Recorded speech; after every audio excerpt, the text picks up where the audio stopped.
നമസ്കാരം. Radio Mukkam special story. ഒരേ കടയിൽ 30 വർഷത്തോളം കാലം തൊഴിലെടുത്ത് ജീവിതം പുലർത്തുന്ന യുവാവിൻ്റെ കഥയാണിന്ന്. മുക്കം നഗരത്തിൻ്റെ ഹൃദയഭാഗമായ ആലഞ്ചുവടിന് സമീപം പ്രവർത്തിക്കുന്ന സൈക്കിൾ കടയിൽ ജോലി ചെയ്യുന്ന ജയൻ്റെ കഥ. 1996 10ാം ക്ലാസ്സിന് ശേഷം തുടർ പഠനത്തിനായുള്ള പ്രതിസന്ധിയാണ് ഏതെങ്കിലും ഒരു തൊഴിലെടുത്ത് വരുമാനം കണ്ടെത്താൻ ജയനെ പ്രേരിപ്പിച്ചത്. കോൺക്രീറ്റ് പണിയിലേക്ക് ഇറങ്ങാനുള്ള ആദ്യ ശ്രമം അമ്മ തടഞ്ഞതോടെ മഴയും വെയിലും ഏൽക്കാത്ത ഒരു ജോലി എന്ന നിലയ്ക്കാണ് മുക്കത്തെ കടയിലേക്ക് എത്തിപ്പെടുന്നത്. അന്നു മുതൽ മുക്കത്തിൻ്റെ സകല തുടിപ്പുകളും അടുത്തറിഞ്ഞ് ജയൻ ഈ കടയിൽ ജോലി ചെയ്യുന്നു. രാവിലെ 9 മണി മുതൽ രാത്രി 8 മണി വരെ സൈക്കിളും സൈക്കിൾ പാർട്സുകളും സ്പോർട്സ് ഉപകരണങ്ങളും കളിപ്പാട്ടങ്ങളും ഒക്കെ വിൽപ്പന നടത്തുന്ന കടയിലെ വിശ്വസ്തനായി ജയൻ ജോലി ചെയ്യുന്നു.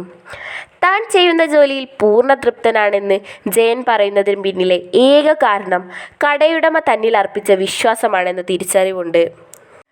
കട നോക്കി നടത്താൻ കെൽപ്പുള്ള വിശ്വസ്തതയും സത്യസന്ധതയും കൈമുതലായുള്ള ഒരു തൊഴിലാളിയെ ലഭിച്ചതിൽ കടയുടമയ്ക്കും അഭിമാനം കൊള്ളാം. അമ്മയും ഭാര്യയും 2 പെൺകുട്ടികളും അടങ്ങുന്ന കുടുംബത്തിൻ്റെ ഭാരം പേറുന്ന ജയൻ പൊതുരംഗത്തും സജീവമാണ്. സൗഹൃദങ്ങൾക്ക് വലിയ വില കൽപ്പിക്കുന്ന ഇദ്ദേഹം നാട്ടിലെ സന്നദ്ധ സേനയുടെ ഖജാൻജിയായും ക്ഷേത്രസമിതി ഭാരവാഹിയായും പ്രവർത്തിക്കുന്നു.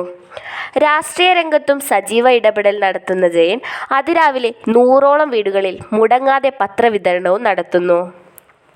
തൊഴിലാളി എന്ന പരിഗണനയ്ക്കപ്പുറം തൻ്റെ ആവശ്യങ്ങൾക്കൊപ്പം ഇന്നേ വരെ കടയുടമയും കുടുംബാംഗങ്ങളും ചേർന്നു നിന്നിട്ടുണ്ടെന്നും പരസ്പരം മികച്ച ബന്ധമാണുള്ളതെന്നും ജയൻ കൂട്ടിച്ചേർക്കുന്നു. ഒരുപക്ഷെ മുക്കത്ത് ഒരേ കടയിൽ ഇത്രയും കാലം തൊഴിലെടുക്കുന്ന ആരെങ്കിലും ഉണ്ടോ എന്നറിയില്ല.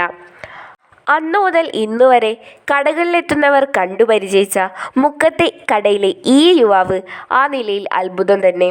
സൗമ്യമായ പെരുമാറ്റവും വിശ്വാസ്യതയുമുള്ള ജയനെപ്പോലുള്ള ഒരു നടത്തിപ്പുകാരനെ ഏത് കടയുടമയും ആഗ്രഹിക്കും. മുക്കത്തെ കടയിൽ തൊഴിലെടുത്ത് ഉപജീവനമാർഗം തേടുന്ന നിരവധി പേരിൽ ജയൻ വേറിട്ടു നിൽക്കുമെന്ന കാര്യത്തിൽ തർക്കമില്ല. തുടർന്നും ഈ തൊഴിലുമായി മുന്നോട്ടു പോകാനാണ് ജയൻ്റെ ആഗ്രഹവും. കാലം അടയാളപ്പെടുത്തുന്ന ചില ബന്ധങ്ങളിൽ മുക്കത്തെ മികച്ച കട നടത്തിപ്പുകാരനായി ജയൻ ഇനിയും മുന്നേറട്ടെ. റേഡിയോ മുക്കം.